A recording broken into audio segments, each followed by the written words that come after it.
Hello दोस्तों, मैं हूं अब्दुल रहमान। आपका एक बार फिर से मैं स्वागत करता हूं अपने एजुकेशन चैनल या यूट्यूब चैनल डीएन एजुकेशन अड्डा पर। उम्मीद मैं करता हूं कि आप लोग बहुत अच्छे होंगे, शानदार होंगे, ज़बरदस्त होंगे, जिंदाबाद होंगे। और मैं आज आप लोगों के बीच एक बहुत ही शानदार सेशन लेकर आया हूं जिसका नाम है मौलिक अधिकार। क्या है? मौलिक अधिकार, फंडामेंटल राइट्स। क्या है? Fundamental rights. तो सबसे पहले हम लोग समझते हैं कि फंडामेंटल राइट्स कहते किसको है, मौलिक अधिकार किसे कहा जाता है। ये मौलिक अधिकार किसे कहा जाता है? अगर आप लोगों को जानकारी होगा तो इसे बताओ, मौलिक अधिकार किसे कहा जाता है? मौलिक अधिकार किसे कहा जाता है या क्या है, या क्या है? तो इसके बारे में हम लोग जानेंगे कि मौलिक अधिकार क्या है। तो सबसे पहले जानेंगे मौलिक मतलब क्या होता है। मौलिक मतलब होता है एकदम बेसिक, फंडामेंटल। अधिकार मतलब होता है राइट्स, यानी आपका बेसिक मानव होने का अधिकार क्या है। तो एक बात जान लो, इसका जो परिभाषा होगा वह होगा व्यक्ति के जीवन स्वतंत्रता, व्यक्ति के जीवन स्वतंत्रता। क्या? व्यक्ति के जीवन स्वतंत्रता तथा उसके संपूर्ण व्यक्ति तथा उसके संपूर्ण व्यक्तित्व के विकास, व्यक्तित्व के विकास। क्या हमने बोला है? संपूर्ण व्यक्तित्व के विकास हेतु समुचित बौद्धिक, नैतिक विकास को मौलिक अधिकार कहा जाता है। क्या? मौलिक अधिकार कहा जाता है। एक और बात इस पर ध्यान रखना कि इसके बिना, यानी कि इन अधिकारों के बिना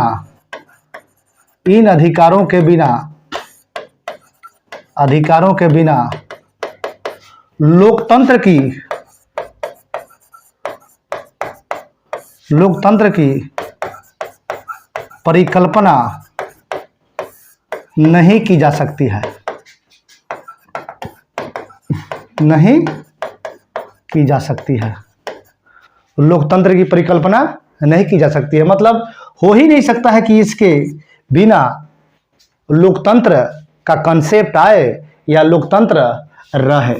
इसीलिए सबसे इंपॉर्टेंट बात यह है कि मौलिक अधिकार हर व्यक्ति के लिए आवश्यक है, और यह वैसे अधिकार है जो व्यक्ति के जीवन स्वतंत्रता तथा उसके संपूर्ण व्यक्तित्व के विकास हेतु या समुचित बौद्धिक, नैतिक विकास को मौलिक अधिकार कहा जाता है। इन अधिकारों के बिना लोकतंत्र की परिकल्पना नहीं की जा सकती है।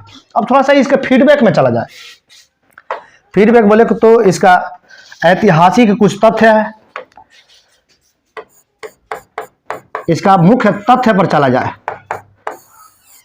कुछ ऐतिहासिक बैकग्राउंड इसका क्या है। तो मौलिक अधिकारों को विश्व में सर्वप्रथम, मौलिक अधिकारों का सूत्रपात ब्रिटेन के संविधान में किया गया। विश्व में सर्वप्रथम मौलिक अधिकारों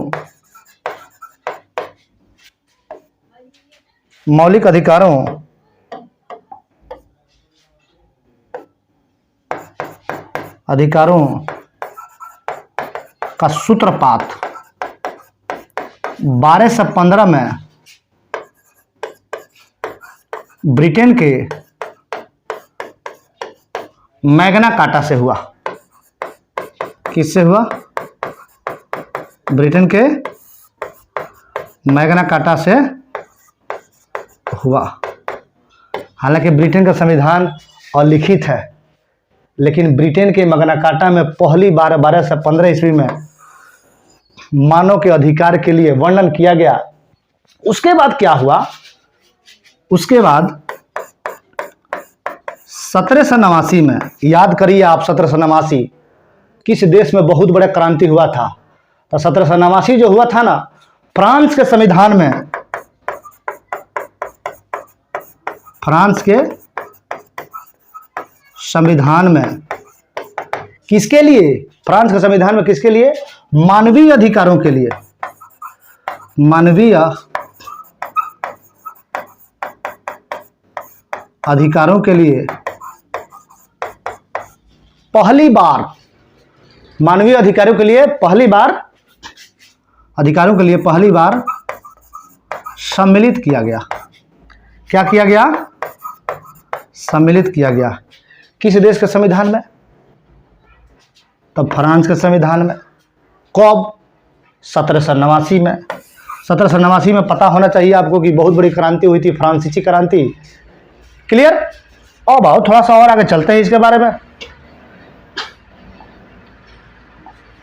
अब अगला तथ्य इसी में है।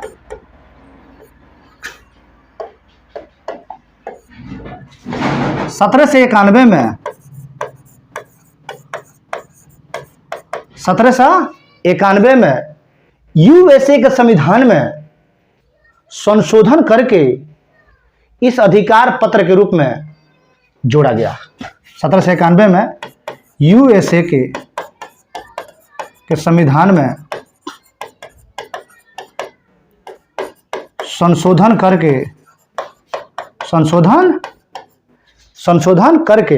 करके इसे यूएसए के संविधान में संशोधन करके इसे जोड़ा गया।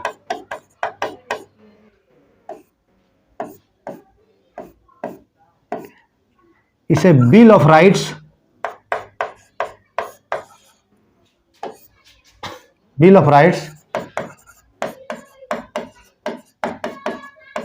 अर्थात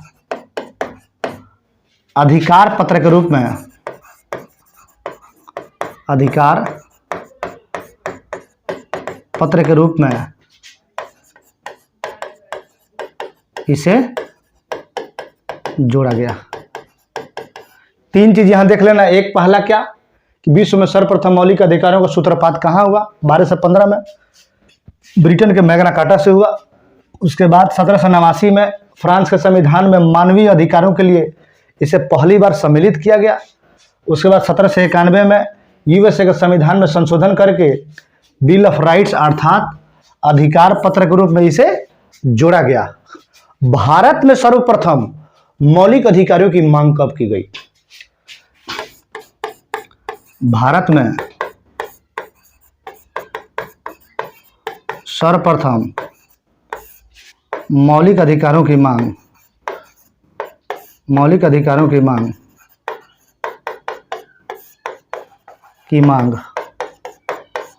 1895 में की गई।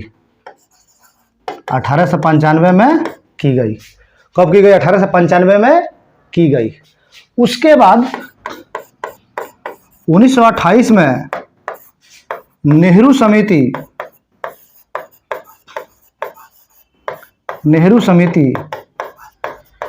के रिपोर्ट के अनुसार मौलिक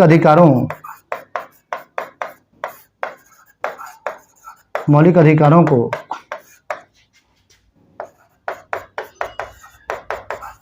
शामिल किया गया।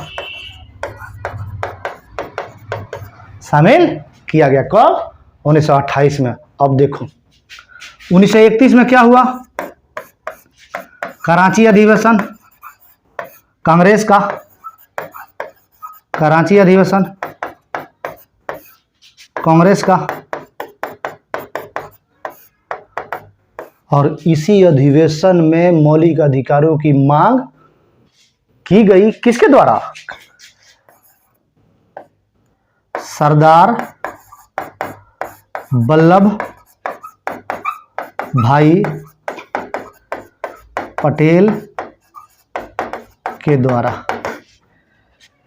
जितना फैक्ट है ना इसको देख लेना। विश्व में सर्वप्रथम मौलिक अधिकारों का सूत्रपात 1215 ईस्वी में ब्रिटेन के मैग्ना कार्टा से हुआ, पहला तथ्य। दूसरा है कि 1789 में फ्रांस के संविधान में मानवीय अधिकारों को सम्मिलित किया गया और मानवीय अधिकारों के लिए मौलिक अधिकारों को सम्मिलित किया गया। मौलिक अधिकारों को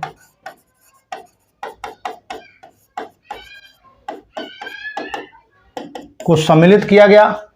उसके बाद से 1791 में यूएसए के संविधान में संशोधन करके इसे बिल ऑफ राइट्स अर्थात अधिकार पत्र के रूप में जोड़ा गया। भारत में सर्वप्रथम मौलिक अधिकारों की मांग 1895 में की गई। 1928 में नेहरू समिति रिपोर्ट के अनुसार मौलिक अधिकारों को शामिल किया गया या मांग इसकी उठी। फिर 1931 में कराची अधिवेशन में जो कांग्रेस का अधिवेशन हुआ था जिसकी अध्यक्षता सरदार वल्लभ भाई पटेल किए थे, उसमें मौलिक अधिकारों की मांग की गई। क्लियर?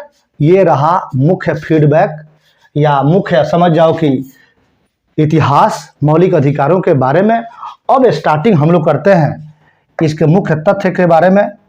क्या क्या तथ्य है? आओ तथ्य देखते हैं, तथ्यात्मक बात क्या क्या है। अब आओ यहां, अब देखो यहां इसमें कहा गया कि मौलिक अधिकार भाग 3, जैसे हमने भाग पढ़ा, भाग 1 पढ़े हम संघ एवं राज्य क्षेत्र, संघ एवं राज्य क्षेत्र, इसके बारे में हम लोग पढ़ लिए हैं आर्टिकल 1 से लेकर 4 तक। भाग 2 पढ़े हम लोग। भाग 2 में क्या है? नागरिकता है, आर्टिकल 5 से लेकर 11 तक। अब भाग 3 पढ़ना है। भाग 3 में है आपका फंडामेंटल राइट्स है, आर्टिकल 12 से लेकर 35 तक। क्लियर? अब देखो भाग 3 अनुच्छेद 12 से लेकर 35 तक। अब देखो ये है कि न्याय संगत है।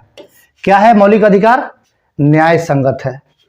मौलिक अधिकार न्याय संगत है मतलब न्यायालय के द्वारा यह परिवर्तनीय है। इसका अगर हनन होता है तो सुप्रीम कोर्ट और हाई कोर्ट कार्रवाई कर सकता है, उस व्यक्ति के बचाव में आ सकता है, रीट जारी कर सकता है। इसे भारत के मैग्ना कार्टा के नाम से जाना जाता है। भारत के मैग्ना कार्टा के नाम से जाना जाता है, जो अमेरिका से उधार लिया गया है। अब प्रश्न आता है कि मौलिक अधिकार कहाँ से लिया गया है? तो अ से अधिकार, अय से अमेरिका। हो भूलिएगा मत, ये है अ से अधिकार, अय से अमेरिका। अधिकार कहाँ से? अमेरिका से। सर्वोच्च न्यायालय द्वारा सभी व्यक्तियों को गारंटी दी गई है। आर्टिकल 32 के तहत 5 प्रकार के रीट जारी करके स्वतंत्रता और आज़ादी की रक्षा करता है। वे पूर्ण नहीं है लेकिन योग्य हैं। राष्ट्रीय आपातकाल के दौरान अनुच्छेद 20 और 21 द्वारा गारंटीकृत अधिकारों को छोड़कर सभी अधिकारों को निलंबित किया जा सकता है। अब देखो यहाँ प्रश्न आएगा, हम बताएंगे कि आर्टिकल 20 क्या है और आर्टिकल 21 क्या है। आने दो। अब आओ नेक्स्ट पॉइंट देखते हैं क्या है। अब देखो अनुच्छेद 12 में क्या है। अनुच्छेद 12 में जैसे हम लोग पढ़ेंगे 12 से लेकर 35, एक एक आर्टिकल का डिस्कशन करेंगे। अनुच्छेद 12 में क्या है? इसमें राज्य की परिभाषा दी गई है। तो आपके अनुसार एक राज्य कैसे हो सकता है? तो एक राज्य का परिभाषा होता है जिसके पास पॉपुलेशन हो, सीमा क्षेत्र हो, सोवरिटी हो यानी संप्रभुता हो, सरकार हो, उसे राज्य कहा जाता है। अब अनुच्छेद 13। अनुच्छेद 13 है कि सभी कानून जो किसी भी मौलिक अधिकारों के साथ असंगत है उसका अपमान करते हैं, अमान्य माने जाएंगे। स्पष्ट बात ये जान लो कि अनुच्छेद 13 के तहत जो आपका मौलिक अधिकार है उसका हनन होता है तो उस पर सुप्रीम कोर्ट आदेश जारी कर सकता है। और अगर इस कानून पर किसी प्रकार की समीक्षा करना है, मौलिक अधिकारों से संबंधित कानून पर, तो उसे सुप्रीम कोर्ट आर्टिकल 13 के तहत न्यायिक पुनर्विलोकन कर सकता है, यानी कि फिर से जांच कर सकता है। न्यायिक पुनर्विलोकन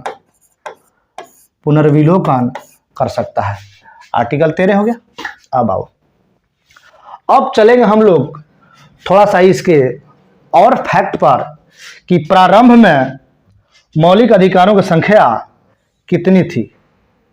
प्रारंभ में मौलिक अधिकारों की संख्या यानी कि मूल संविधान में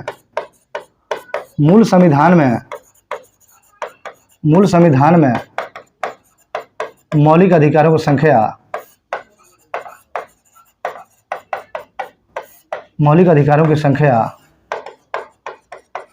कितनी थी? 7 थी। वर्तमान में मौलिक अधिकार कितने हैं? वर्तमान में कितने हैं? 6 है। एक का कर दिया गया, कहाँ भेज दिया गया एक को? तो एक जो संपत्ति का अधिकार था, ये सब मिलेगा उसमें है। एक जो संपत्ति का अधिकार था, इसे अब कानूनी अधिकार बना दिया गया। कानूनी अधिकार बना दिया गया। कब बनाया गया? 44वां संविधान संशोधन 1978 द्वारा। 44वां संविधान संशोधन 1978 द्वारा जो संपत्ति का अधिकार था 7वां, उसको अब कानूनी अधिकार बना दिया गया। किस आर्टिकल में रखा गया? तो वो रखा गया भाग 12 के अनुच्छेद 300 के क में। क्लियर? भाग 12 अनुच्छेद 300 क में रखा गया। अब आओ एक एक करके यहां से देखते हैं, हम एक एक करके देखते हैं। अब 14 से 18 है, तो 14 से जो 18 है उसमें क्या है? तो 14 से 18 में है समता या समानता का अधिकार। समता या समानता का अधिकार, यानी भारत के प्रत्येक व्यक्ति को 5 प्रकार के अधिकार प्राप्त किए जाएंगे जो उन्हें समानता का अधिकार प्रदान करता है।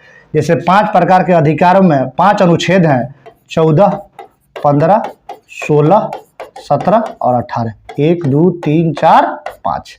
जिसमें 14 क्या कहता है? आर्टिकल 14 क्या कहता है?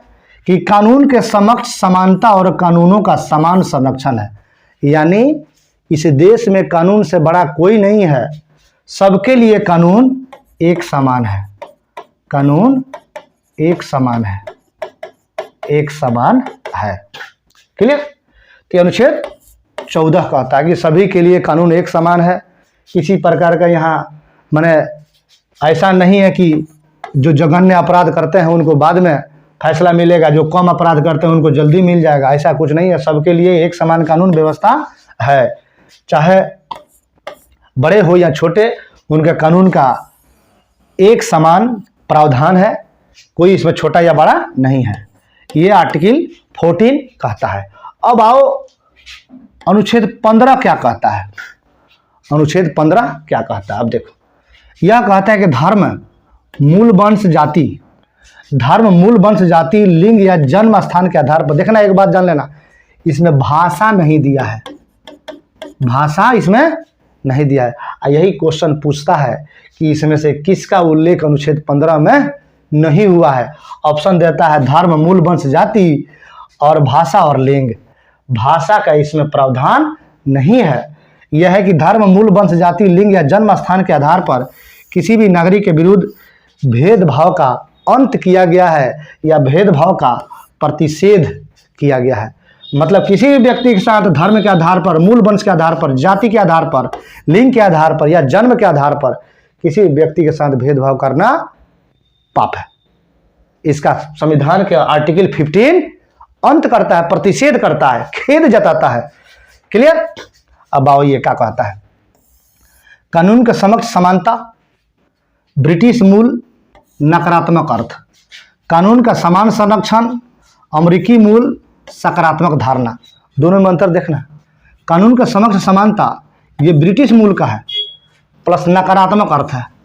कानून का समान संरक्षण अमेरिकी मूल प्लस सकारात्मक धारणा।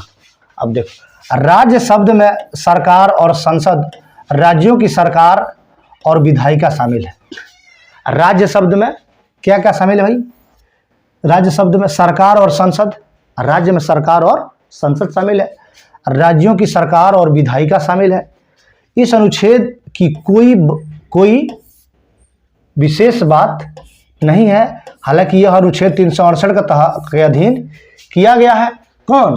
आर्टिकल 14 से लेकर 18 तक अधीन संविधान के किसी संशोधन पर लागू नहीं होगी। ये बात कह रहा है किसके बारे में? तो राज्य शब्द में सरकार और संसद की, राज्यों की सरकार और विधायिका के बारे में। नेक्स्ट आओ, अगला देखते हैं। अगला क्या है? 15 का ये क्या है? अब थोड़ा सा डीपली अध्ययन करते हैं, थोड़ा सा अच्छे से अध्ययन करते हैं। 15 का एक क्या है? तो 15 का आर्टिकल 15 का एक क्या कहता है कि राज्य किसी भी नागरिक के विरुद्ध केवल धर्म, मूल, वंश, जाति, लिंग, जन्म स्थान या इनमें से किसी के आधार पर भेदभाव नहीं करेगा। यदि इसमें से जो ये धर्म है, मूल वंश है, जाति है, लिंग है, जन्म स्थान है, इसमें से कोई भी एक अगर आए, उसके आधार पर भेदभाव का प्रतिषेध या भेदभाव का समाज में अंत किया गया है। अब 15 का 2 क्या कहता है? कोई भी नागरिक केवल धर्म, मूल, वंश, जाति, लिंग, जन्म स्थान या इनमें से किसी के आधार पर किसी प्रकार अक्षमता, दायित्व और प्रतिबंध शर्त के अधीन नहीं होगा। ऐसा नहीं होगा जो कि अक्षमता, दायित्व और प्रतिबंध शर्त के अधीन नहीं हो। इसका मतलब साफ है कि कोई व्यक्ति हो किसी के आधार पर, जिसमें जन्म हो, जन्म स्थान हो, लिंग हो, जाति हो, इस पर भेदभाव का अंत किया गया है। इसमें ए का कहता है 15 का 2 का ए, दुकानों, सार्वजनिक रेस्टोरेंट, होटलों और सार्वजनिक मनोरंजन के स्थानों तक पहुंच। क्लियर? दूसरा क्या कहता है? कुओं, तालाबों, स्नान घाटों, सड़कों और सार्वजनिक मनोरंजन के स्थानों का उपयोग जो पूर्णतः या आंशिक रूप से राज्य निधि से बनाए रखे गए हों, आम जनता के लिए उपयोग के लिए समर्पित है। यानी यहाँ तक भी किसी प्रकार का भेदभाव नहीं होना चाहिए जहाँ से कुओं, तालाबों, स्नान घाटों और सड़कों और सार्वजनिक मनोरंजन के स्थानों का उपयोग हो रहा है। अगर इसमें होता है तो समझ जाइए कि संविधान का पालन नहीं हो रहा है, जिसकी वजह से समाज में दूरियां बढ़ती जाएगी। अब ये रहा अनुच्छेद 15 का कंप्लीटली 1, 2 और 2 का ए बी। अब आओ आर्टिकल 16, अनुच्छेद 16।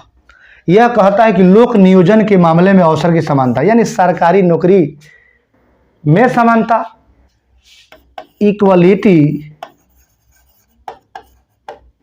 Equality before chance. यानी कि अगर आप सक्षम हैं सरकारी नौकरी में फॉर्म भरने के लिए या योग्य हैं, 18 साल उम्र हो गया है, तो उसमें फॉर्म भरिए। सरकारी नौकरी के लिए जो परीक्षाएं होती है उसको क्रैक कीजिए, पास कीजिए। इसमें किसी प्रकार का भेदभाव नहीं है। तो लोक नियोजन के मामले में अवसर की समानता का प्रावधान आर्टिकल 15 कहता है। अब अनुच्छेद 17 क्या कहता है? थोड़ा सा ये भी देख लेते हैं। अनुच्छेद 16 का 4 क्या कहता है? राज्य को पिछड़े वर्गों के नागरिकों के लिए सरकारी नौकरियों में आरक्षण देने की अनुमति प्रदान है। यानी कि राज्य सरकार को 49.5% आरक्षण देने का प्रावधान है। इसमें से 27% ओबीसी और 22.5% एससी एवं एसटी के आरक्षण का प्रावधान है। क्लियर? अब 17 क्या कहता है? इसमें अस्पृश्यता का उन्मूलन किया गया है, यानी छुआछूत का अंत किया गया है, अस्पृश्यता का अंत किया गया है। 18 क्या कहता है? इसमें उपाधियों का अंत किया गया है। किसका अंत किया गया है? उपाधियों का अंत किया गया है। ये था आपका समानता का अधिकार 14 से 18। अब आ रहे हैं हम लोग नेक्स्ट फंडामेंटल राइट्स का दूसरा फॉर्म के रूप में जो स्वतंत्रता का अधिकार है। पहला हम लोग पढ़ लिए समानता का अधिकार, समानता का अधिकार। अब दूसरा हम लोग पढ़ेंगे स्वतंत्रता का अधिकार। ये भी भाग 3 में है, अनुच्छेद 12 से 35 तक है। तो 12 से लेकर हम लोग 18 तक पढ़ लिए। अब 19 से लेकर 22 तक पढ़ेंगे, जिसमें 19 से लेकर 22 तक किसका अधिकार है? स्वतंत्रता का अधिकार है। अब देखो अनुच्छेद 19 क्या कहता है। अनुच्छेद 19 कहता है कि अभिव्यक्ति की स्वतंत्रता है, अभिव्यक्ति की स्वतंत्रता है या इससे संबंधित कुछ अधिकारों का संरक्षण है, या इसी में है अनुच्छेद 19 में ही, अनुच्छेद 19 में ही है बोलने की स्वतंत्रता। क्या? बोलने की स्वतंत्रता। ठीक है, अनुच्छेद 19 में ही है बोलने की स्वतंत्रता। अब अनुच्छेद 19 के फर्स्ट में क्या है? कि सभी नागरिकों को कुछ मामले में स्पेशल अधिकार होगा जो कि उसके फ्रीडम या स्वतंत्रता से संबंधित है। जैसे क क्या कहता है 19 के 1 का क, वाक एवं अभिव्यक्ति की स्वतंत्रता, यानी कि बोलने और अभिव्यक्ति की स्वतंत्रता है। इसी में है प्रेस की स्वतंत्रता। किसकी स्वतंत्रता? प्रेस की स्वतंत्रता, मीडिया की स्वतंत्रता, जो चौथा स्तंभ के रूप में जाना जाता है। उसके बाद है अनुच्छेद 19 के फर्स्ट के ख में एकत्र होने की स्वतंत्रता या एकत्र होकर अपनी मांग रखने की स्वतंत्रता। उसके बाद से ग में है संघ बनाने की स्वतंत्रता। संघ बनाइए, मुद्दे पर लाइए और जो डिमांड है उसको पूरा करने के लिए सरकार से आह्वान कीजिए। उम्मीद करता हूं मैं कि पूरा होगा। उसके बाद आवागमन की स्वतंत्रता, माने कहीं जा आ सकते हैं, किसी प्रकार का रोक टोक नहीं है। निवास की स्वतंत्रता, कहीं जाकर बस सकते हैं। 2019 के पहले जम्मू कश्मीर में बसना अलाउ नहीं था, लेकिन 2019 के बाद अब वहाँ भी जाकर बस सकते हैं, कोई दिक्कत नहीं है। उसके बाद 6 में है व्यवसाय की स्वतंत्रता। इसमें च नहीं है, च है संपत्ति के अधिकार। संपत्ति के अधिकार को 44वां संविधान संशोधन द्वारा हटाकर कानूनी अधिकार बनाया गया। अनुच्छेद 3 से क में भाग 12 में ऐड कर दिया गया। अब देखो अनुच्छेद 20 क्या कहता है। यह कहता है अपराधों के लिए दोष सिद्धि के संबंध में समान संरक्षण, यानी एक बार के अपराध में एक व्यक्ति को एक ही बार सजाए होनी चाहिए, दोबारा सजाए नहीं होनी चाहिए। अगर दोबारा सजाए भी हो जाए तो उसी सजाए के अंतर्गत कटते रहना चाहिए। जैसे मान लीजिए किसी व्यक्ति को 10 बार के सजाए हो जाए, अब फिर कोई नया फाइल खुल जाए, फाइल मतलब केस, उसमें फिर 5 साल का सजाए हो जाए, तो यह सजाए इसी में कटेगा, इसी में यह दिन कट जाएगा। इसीलिए कहा गया अपराधों के लिए दोष सिद्धि के संबंध में समान संरक्षण। अनुच्छेद 21 जीवन एवं व्यक्तिगत स्वतंत्रता की सुरक्षा। प्राण एवं दैहिक स्वतंत्रता, माने प्राण की भी सुरक्षा है, प्राण एवं दैहिक स्वतंत्रता, माने प्राण की भी सुरक्षा है, शरीर की भी सुरक्षा है। आर्टिकल 21 के तहत आइए देखिए अनुच्छेद 21 के भाग के रूप में अधिकार, क्या क्या अधिकार आपको है। तो निजता का अधिकार, राइट टू प्राइवेसी। 14 वर्ष से आयु तक निःशुल्क शिक्षा का अधिकार, शीघ्र सुनवाई का अधिकार, सूचना का अधिकार RTI, सोने का अधिकार, सतत विकास का अधिकार, अपनी पसंद के व्यक्ति से विवाह करने का अधिकार। सबसे शानदार अधिकार यही है, अपने पसंद के व्यक्ति से विवाह करने का अधिकार। सम्मान के साथ मरने का अधिकार, ये थोड़ा पॉसिबल नहीं है, सबके बस का बात नहीं है। जो तटस्थ व्यक्ति होगा उसी के साथ ये पॉसिबल हो सकता है। सम्मान के साथ मरने का अधिकार, मतलब प्रतिष्ठा के साथ मरने का अधिकार, इज्जत के साथ मरने का अधिकार। ठीक है, अब आइए अनुच्छेद 20 के 1, अनुच्छेद 21 के भाग के रूप में अधिकार। अब थोड़ा सा 20 वाला जो पढ़े उसको देखते हैं। अनुच्छेद 20 के 1 क्या कहता है। कोई पूर्व व्यापी कानून नहीं, किसी भी अपराध के लिए व्यक्ति को अपराध सिद्ध होने के समय विद्यमान कानून के आधार पर दंडित किया जा सकता है। यानी कहने का मतलब ये है कि किसी भी व्यक्ति के अगर अपराध सिद्ध हो जाए तो उस पर पहले कानून या संशोधित कानून लागू नहीं नया होगा। अनुच्छेद 20 के 2 क्या कर, कोई दोहरी सजा नहीं। देखो अभी बोला हूँ ना, अभी बोले हैं ना मैं बोला हूँ ना, किसी भी व्यक्ति पर एक ही अपराध के लिए एक से अधिक बार मुकदमा चलाया जाएगा या उसे दंडित नहीं किया जा सकता है। क्लियर, उसे दंडित नहीं किया जा सकता है। 20 के 3 क्या कहता है, कोई आत्मा दोष नहीं, किसी भी अपराध के लिए आरोपी व्यक्ति को स्वयं के विरुद्ध गवाह बनने के लिए बाध्य नहीं किया जाएगा, वह मनपसंद के वकील चुन चयन कर सकता है। ये रहा अनुच्छेद 21 के भाग के रूप में अधिकार। ये रहा अनुच्छेद 20 का जो 1, 2 और 3 रहा। अब नेक्स्ट देखते हैं अगला क्या है। अब देखो 21 के ए क्या कहता है, 21 का ए क्या कहता है, यह कहता है प्रारंभिक शिक्षा का अधिकार। यानी कि 6 से 14 वर्ष के बच्चों को गार्जियन का यह कर्तव्य बनता है कि अनिवार्य रूप से स्कूल भेजने का कार्य करें ताकि निःशुल्क शिक्षा का प्रावधान जो संविधान में वर्णन है उसके तहत उसका लाभ वह प्राप्त कर सके। इसको कब ऐड किया गया, 86वें संविधान संशोधन अधिनियम 2002 द्वारा। कब, 86वें संविधान संशोधन अधिनियम 2002 द्वारा। अब आओ अनुच्छेद 22 कि कुछ मामलों में गिरफ्तारी और नजरबंदी से संरक्षण है। कुछ मामलों में गिरफ्तारी और नजरबंदी से संरक्षण है। नजरबंदी क्या होता है भाई, न्यायालय द्वारा परीक्षण एवं दोष सिद्धि के बिना बिना दोष सिद्धि किए बिना नजरबंद कर लेना नजरबंदी कहलाता है। जैसे आईबी की रिपोर्ट है कि यहाँ प्रमुख घटनाएं होंगी, ये घटना से पहले का रिपोर्ट है। और दंडात्मक नजरबंदी होता है परीक्षण और दोष सिद्धि के बाद सजा, जैसे सीबीआई है कि अपराध होने के बाद जांच करेगी। आईबी जो है पहले ही रिपोर्ट बता देगी। ये आईबी मतलब नजरबंदी और सीबीआई मतलब गिरफ्तारी, दोष सिद्धि के बाद गिरफ्तारी और दोष सिद्धि के पहले नजरबंदी। ये रहा है आपका आर्टिकल 22। तो ये क्या पढ़ रहे थे हम लोग, स्वतंत्रता का अधिकार। क्या, स्वतंत्रता का अधिकार। अब आगे है क्या क्या पढ़े अभी हम लोग, एक समानता का अधिकार पढ़े, समानता का अधिकार पढ़े, समानता का अधिकार पढ़े। कहाँ से कहाँ तक, 14 से 18, ये है 19 से 22।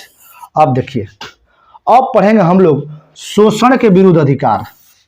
शोषण के विरुद्ध अधिकार अनुच्छेद 23 और 24। इसमें 23 क्या कहता है, मानव तस्करी और बलात्श्रम का प्रतिषेध किया गया है। यानी मानव तस्करी, आज भी बहुत सारे स्थानों पर मानव तस्करी की जाती है। हालांकि सरकार ये नियम बनाती है कि मानव तस्करी और बलात्श्रम का प्रतिषेध किया जाएगा, रोका जाएगा, लेकिन बहुत जगह ऐसा होता नहीं है। इसका दोषी कहीं ना कहीं हम लोग हैं, सिस्टम है। इसीलिए अनुच्छेद 23 कहता है कि मानव तस्करी और बलात्श्रम का प्रतिषेध किया गया है। अनुच्छेद 24 में क्या कहा गया है कि कारखानों आदि में बच्चों के काम करने पर प्रतिषेध, माने बच्चे यानी कि 14 वर्ष से कम आयु के बच्चों को कारखानों में काम पर लगाना कानूनन अपराध है। अब तो ये 18 साल हो गया है कि 18 वर्ष से कम आयु के बच्चों को कारखानों में लगाना अपराध है, कानूनी अपराध है। उस पर कानूनी कार्रवाई की जा सकती है, इसमें कोई दिक्कत नहीं है। अब आओ, 3 चीज हम लोगों ने पढ़ लिया। एक क्या पढ़े हम लोग, एक पढ़े हम लोग समानता का अधिकार, समानता का अधिकार, समानता का अधिकार। दूसरा क्या पढ़े हम लोग, दूसरा पढ़े हम लोग स्वतंत्रता का अधिकार, स्वतंत्रता का अधिकार। तीसरा क्या पढ़े हम लोग, शोषण के विरुद्ध अधिकार, शोषण के विरुद्ध अधिकार। अब चौथा जो है यह धार्मिक स्वतंत्रता के अधिकार हम लोग पढ़ने जा रहे हैं। धार्मिक स्वतंत्रता का अधिकार अनुच्छेद 25 से 28। अब देखो अनुच्छेद 25 क्या कहता है, अंतःकरण की स्वतंत्रता और धर्म की अबाध रूप से मान्य प्रचार प्रसार करने की स्वतंत्रता। कहीं आप दिक्कत नहीं है, किसी भी धर्म को मान सकते हो, प्रचार प्रसार कर सकते हो। एक और तथ्य कहता है कि सिखों को 5 प्रकार के 5 प्रकार के क की स्वतंत्रता आर्टिकल 25 देता है। 5 प्रकार का क क्या क्या है भाई? कंघा, और क्या है? केस, और क्या है? कड़ा, और क्या है? कटार, और क्या है? कच्छा। ये 5 प्रकार के क की स्वतंत्रता सिखों को भी आर्टिकल 25 के तहत कॉन्स्टिट्यूशन देता है। अनुच्छेद 26 क्या कहता है? धार्मिक मामलों के प्रबंध की स्वतंत्रता। आप अपने धर्म के प्रबंध या मामलों के प्रबंध मैनेजमेंट कर सकते हैं, इसमें कहीं किसी प्रकार की रोक टोक नहीं है। किस आर्टिकल के तहत? अनुच्छेद 26 के तहत। अनुच्छेद 27 क्या कहता है? किसी भी धर्म के प्रचार के लिए करों के भुगतान से स्वतंत्रता, यानी राज्य कभी भी आपसे धार्मिक कर नहीं लेगा और आपका भी कर्तव्य बनता है कि राज्य को कभी धार्मिक कर न अदा करे। ये कौन कहता है? आर्टिकल 27 कहता है। अनुच्छेद 28 क्या कहता है? कि कुछ शैक्षणिक संस्थाओं में धार्मिक शिक्षा या पूजा में भाग लेने की स्वतंत्रता है। माने कुछ शैक्षणिक संस्थाओं में धार्मिक शिक्षा या पूजा में भाग लेने की स्वतंत्रता है, इसमें किसी प्रकार का रोक टोक किसी को नहीं है। अब देखो, पूर्णतः राज्य द्वारा पोषित संस्थाएं जहां धार्मिक शिक्षा पूर्णतः ये प्रतिबंधित है। माने पूर्णतः राज्य द्वारा पोषित जो संस्थाएं हैं, वित्त पोषित जो संस्थाएं हैं, वहां पर धार्मिक शिक्षा देना पूर्णतः प्रतिबंधित है, धार्मिक शिक्षा नहीं दिया जा सकता है।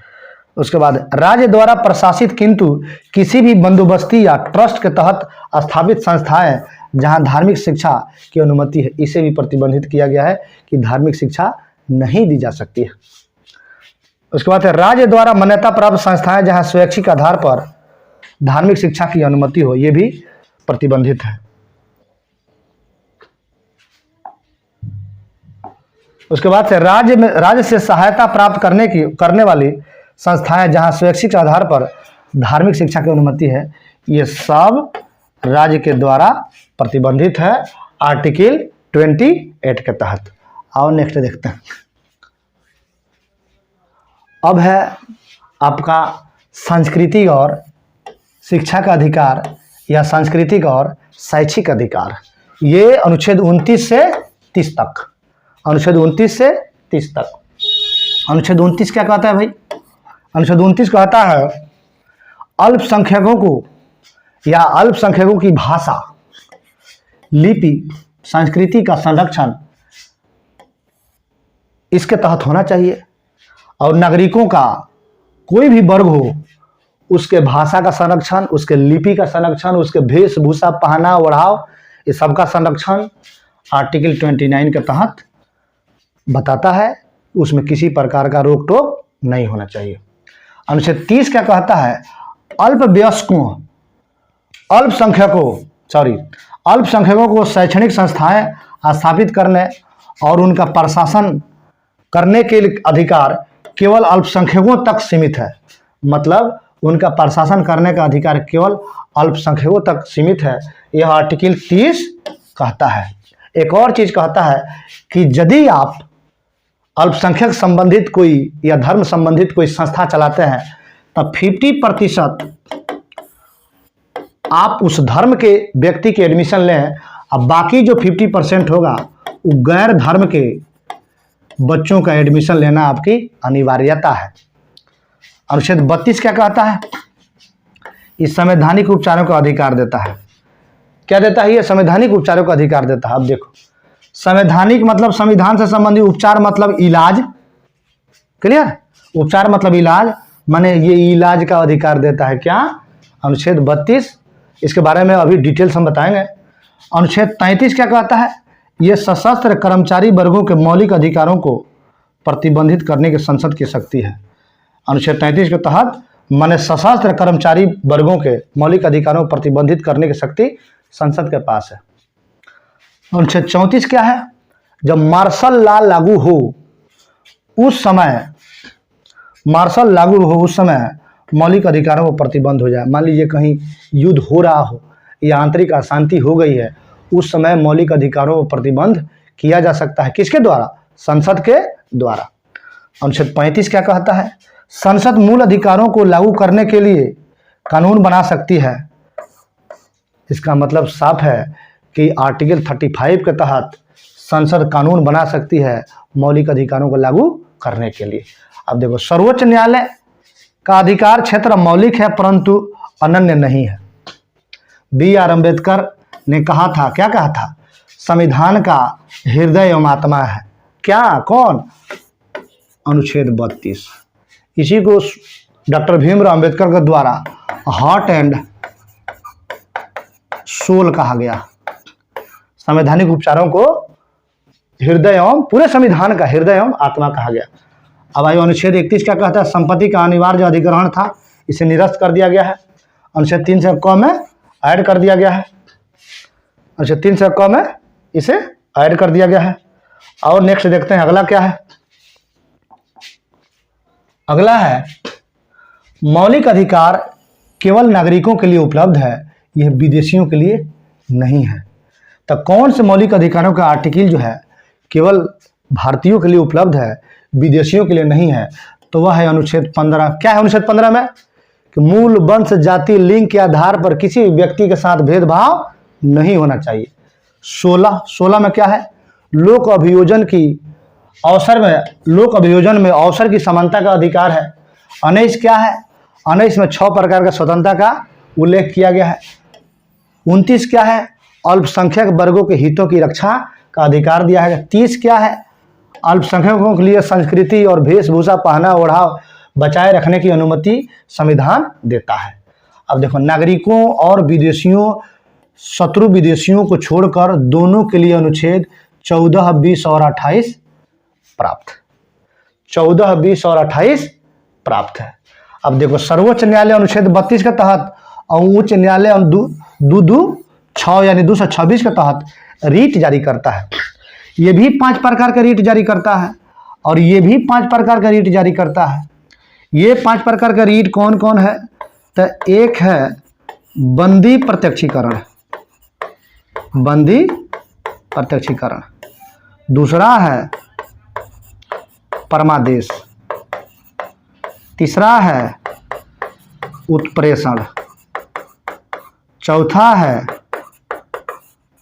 प्रतिषेध और 5वां है अधिकार परीक्षा। अधिकार परीक्षा। तो ये 5 प्रकार का सुप्रीम कोर्ट आर्टिकल 32 के तहत रीट जारी कर सकता है। ये किसके बचाव के लिए? फंडामेंटल राइट्स के बचाव के लिए। ये भी 5 प्रकार का रीट सेम यही रीट जारी कर सकता है। किसके बचाव के लिए? फंडामेंटल राइट्स के लिए। अब देखो, बंदी प्रत्यक्षीकरण क्या है? अभी हम बताए हैं ना, 5 प्रकार का रीट जारी करता है सुप्रीम कोर्ट आर्टिकल 32 के तहत और 226 के तहत यानी 226 के तहत हाई कोर्ट रीट जारी करता है। जिसमें पहला बंदी प्रत्यक्षीकरण, शरीर को अपने पास रखना। न्यायालय द्वारा उस व्यक्ति को जारी किया गया आदेश जिसने किसी अन्य व्यक्ति को हिरासत में लिया है, वह उसके समक्ष शरीर प्रस्तुत करेगा। यानी कि यदि आपकी गिरफ्तारी हो गई है तो आप सशरीर न्यायालय में उपस्थित हों, यही कहता है बंदी प्रत्यक्षीकरण। अगर सशरीर नहीं उपस्थित हुए हैं, डगमगा के गए हैं या घायल होकर गए हैं, तो जवाब देना पड़ जाएगा। वहाँ जो गिरफ्तार किया है उसी को डायरेक्ट सुप्रीम कोर्ट इस पर संज्ञान ले सकता है। उसके बाद है परमादेश। हम आदेश देते हैं। किसे आदेश देते हैं हम? तो हम आदेश देते हैं किसे? आदेश अदालत द्वारा एक सार्वजनिक अधिकारी को जारी किया जाता है, जिसमें उसे अपने आधिकारिक कर्तव्यों का पालन करने के लिए कहा जाता है। जिसे वह निभाने में विफल रहता है या इनकार करता है, तो उस सिचुएशंस में परमादेश का रीट सुप्रीम कोर्ट जारी करता है। निषेध करना निष्क्रियता का निर्देश देता है। उच्च न्यायालय द्वारा निचली अदालत या न्यायाधिकरण को उसके अधिकार क्षेत्र से बाहर जाने से रोकने के लिए जारी किया गया है। यदि ऐसा होता है, उच्च न्यायालय अपने अधिकार क्षेत्र से बाहर जाता है, तो यह रिट सुप्रीम कोर्ट के द्वारा जारी किया जा सकता है। उसके बाद है प्रमाण पत्र या प्रतिषेध। यह तब प्रमाणित किया जाता है या सूचित किया जाता है जब उच्च न्यायालय द्वारा निचली अदालत या न्यायाधिकरण को जारी किया गया आदेश या तो उसके पास लंबित मामले को अपने पास हस्तांतरित करने के लिए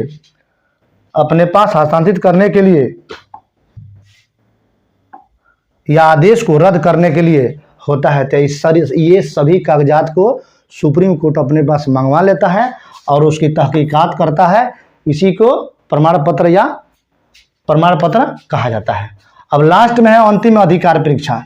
किस अधिकार या वारंट द्वारा किसी व्यक्ति के सार्वजनिक पद दावे की वैधता की जांच करने के लिए न्यायालय द्वारा जारी किया गया यह फंडामेंटल राइट्स का एक अधिकार है कि यदि इसमें कोई व्यक्ति जिस अधिकार से नौकरी लिया हो या सार्वजनिक पद लिया हो, तो उसकी वैधता या किस आधार पर आप लिए हैं, इसकी जांच या इसकी जानकारी उपलब्ध करानी अनिवार्य है। अगर नहीं होता है, नहीं कराया जाता है, तो सुप्रीम कोर्ट से आदेश आएगा, उस आयोग को निरस्त कर दिया जाएगा या उस आयोग में अधिकारियों पर कार्रवाई की जाएगी। यही है आपका अधिकार परीक्षा। अब आओ, सर्वोच्च न्यायालय अनुच्छेद 32 बनाम उच्च न्यायालय अनुच्छेद 226 के क्षेत्राधिकारियों के बीच कुछ तुलना। उच्च न्यायालय का रीट क्षेत्राधिकार सर्वोच्च न्यायालय से अधिक व्यापक है। जाहिर सी बात है, उच्च न्यायालय का जो रीट होता है ना, क्षेत्राधिकार, इस सर्वोच्च न्यायालय से अधिक व्यापक है, बहुत बड़ा ही है। सर्वोच्च न्यायालय रीट जारी करने से इनकार नहीं कर सकता, लेकिन उच्च न्यायालय अपने रीट जारी करने से इनकार कर सकता है। उच्च न्यायालय न केवल मौलिक अधिकारों के प्रवर्तन के लिए बल्कि किसी अन्य उद्देश्य सामान्य कानूनी अधिकार के लिए भी रीट जारी कर सकता है। तो ये फर्क रहा सुप्रीम कोर्ट और हाई कोर्ट में। थैंक यू, लेता हूँ विदा। आप लोग बने रहिए मेरे साथ, धन्यवाद, और लगातार मेहनत करते रहिए। इस बार अगर जॉब हो गया तो समझ जाना कि कल्याण आपका हो जाएगा। अगर इस बार मिस तो समझ जाइए कि पूरे लाइफ मिस। बहुत सारी वैकेंसी है, सबको मेरे तरफ से शुभकामनाएं हैं। आप लोग लगे रहिए, अपने मॉक टेस्ट पर ध्यान दीजिए, कहाँ मिस्टेक करते हो उस पर काम करो, अपने कमजोरी को अपना मजबूती बना लो और लगातार मेरे साथ जुड़े रहो। समस्या का समाधान प्रयास मेरा रहेगा, मेरी टीम की रहेगी कि आपका दूर हो जाएगा। धन्यवाद।